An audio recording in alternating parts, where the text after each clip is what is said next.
Hello everyone, welcome back to this video. क्या आज हम बुक नहीं पढ़ने वाले, आज हम कुछ और बातें करने वाले हैं। तो गाइस, मैंने कुछ दिन पहले आचार्य जी की एक वीडियो देखी थी जिसमें उन्होंने गुरुकुल की बात की थी। तो वो गुरुकुल की बात ना मेरे दिल को छू गई थी।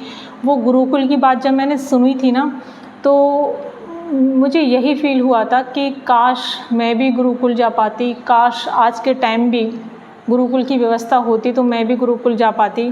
क्योंकि कुछ अच्छा कर रही होती अपनी ज़िंदगी में, कुछ बड़ा कर रही होती, कुछ ऊंचा कर रही होती, और आज मेरी सोच ही कुछ अलग होती, मेरी चीज़ों को देखने का नज़रिया ही कुछ और होता, मेरी पूरी लाइफ ही बदल जाती।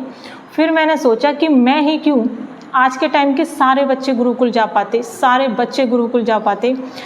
तो आज के जो बच्चे हैं, जो रो रो के अपनी ज़िंदगी को काट रहे होते हैं, वो अपनी ज़िंदगी को जी रहे होते तो कितना अच्छा होता ना।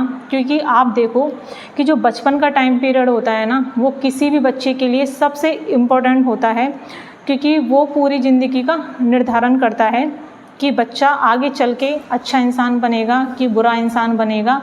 ये उसके बचपन पर डिपेंड करता था कि बचपन में उसकी परवरिश कैसे हुई थी। तो पहले के जो माँ बाप होते थे वो ये मानते थे कि हम अपने बच्चे की अच्छी परवरिश नहीं कर पाएंगे, उसको अच्छे संस्कार नहीं दे पाएंगे, उसको अच्छी शिक्षा नहीं दे पाएंगे, तो वो अपने बच्चों को घर से दूर गुरुकुल छोड़ के आते थे, एक गुरु की छाया में जो एक अच्छी योग्यता, अच्छी पात्रता रखते थे। मे भी 7 साल की उम्र में बच्चा जाया करता था और 25 साल के बाद वहाँ से आया करता था गुरुकुल से। तो मैं बैठे बैठे गाइस सोच रही थी कि गुरुकुल के कितने फ़ायदे हुआ करते थे। पहला फ़ायदा तो ये होता था कि बच्चा रहता था घर से दूर, घर में क्या चल रहा है, क्या नहीं चल रहा, क्या हो रहा है, क्या नहीं हो रहा, उसको कोई मतलब नहीं होता था घर से, घर का उसे कुछ नहीं पता होता था कि घर में क्या हो रहा है। तो एक फ़ायदा तो ये होता था। दूसरा फ़ायदा क्या होता था कि वो रहता था गुरुकुल में, तो वहाँ उसको प्रॉपर गाइडेंस मिलती थी। वो रहता था वहाँ अपने गुरु की छाया में, जहाँ उसको कोई डिस्ट्रैक्शन नहीं होता था। उसका जो पूरा ध्यान है ना, वो अपनी शिक्षा पर होता था और उसको किसी चीज़ से वहाँ कोई लेना देना नहीं होता था। तो ये गुरुकुल में दूसरा फ़ायदा था जो बहुत अच्छा हुआ करता था। और आजकल के जो बच्चे जो घर में रहते हैं, तो घर में रहने के कितने नुकसान हैं। पहला नुकसान तो ये है कि घर में रहता है कलेश, लड़ाई झगड़ा, मारपीट, धोखाधड़ी, किसी की कोई टांग खींच रहा है, किसी को नीचा दिखा रहा है, कोई किसी का बुरा कर रहा है, किसी का बुरा सोच रहा है।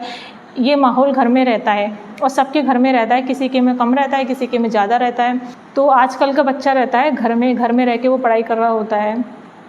तो ये सब बातें बच्चा देख रहा होता है, सुन रहा होता है।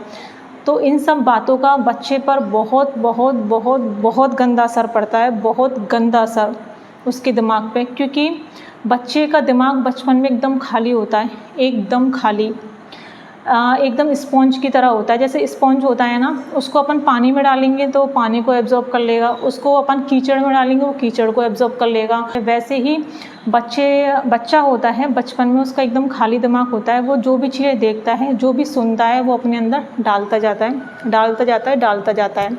और फिर हम चाह के उसके दिमाग से ये बातें नहीं निकाल सकते, कभी नहीं निकाल सकते। तो ये सब बातें, ये सब जो माहौल रहता है घर का, इन सब का बच्चे के दिमाग पे बहुत गंदा असर पड़ता है। और ये बातें बच्चे के दिमाग से कभी नहीं निकल सकती, कभी नहीं निकल पाती। तो ये होता है पहला नुकसान। दूसरा नुकसान क्या होता है कि घर में जब बच्चा रहता है तो बच्चे के जो पेरेंट्स होते हैं वो अपने उल्टे पुल्टे ख़यालात, अपने उल्टे पुल्टे विचार, अपने उल्टे पुल्टे रीति रिवाज, परंपराएं, संस्कार, संस्कृति, ये सब बच्चे पर लाद रहे होते हैं, डाल रहे होते हैं। तो ये बच्चे के साथ बहुत गलत होता है। तो ये बच्चे के होते हैं घर में रहने के नुकसान। मैं तो सभी पेरेंट्स से यही बोलना चाहूँगी कि जितना हो सके उतना अपने बच्चों को घर के गंदे माहौल से दूर रखो, जितना हो सके उतना। क्योंकि ये घर का जो गंदा माहौल है ना, ये बच्चे के दिमाग पर बहुत गंदा असर डालता है, बहुत गंदा असर। देखो गाइस, मैं आप लोगों को यहाँ ज्ञान नहीं दे रही हूँ, पर मैंने जो आचार्य जी से वो गुरुकुल वाली बात सुनी थी ना, तो वो बात सुन के ना मेरे मन में कुछ विचार आए थे। तो मैंने सोचा कि अपने विचार आप लोगों के साथ शेयर करती हूँ, और आप लोग भी अपने विचार मेरे साथ शेयर कर सकते हो कमेंट बॉक्स में। तो मुझे ऐसा लगा तो मैं अपने विचार आप लोगों के साथ शेयर कर रही हूँ कि जो गुरुकुल की व्यवस्था हुआ करती थी वो बहुत अच्छी हुआ करती थी, बहुत बहुत बहुत ज़्यादा अच्छी हुआ करती थी। मैं तो यही सोच रही हूँ कि काश आज के टाइम पे भी वो गुरुकुल वाली व्यवस्था होती ना, तो हम सब गुरुकुल जाते, हम सब गुरुकुल में रहते, वहीं रह के पढ़ाई करते, घर से एकदम दूर। तो बड़ा अच्छा होता अगर काश ऐसा आज होता, तो ये मैं सोच रही थी। तो आप लोग बताना कि क्या आप लोगों को भी लगता है कि सच में आज के टाइम में भी गुरुकुल होता? आपके गुरुकुल के बारे में क्या विचार है, मुझे कमेंट बॉक्स में ज़रूर बताना। तो इस वीडियो को यहीं एंड करते हैं।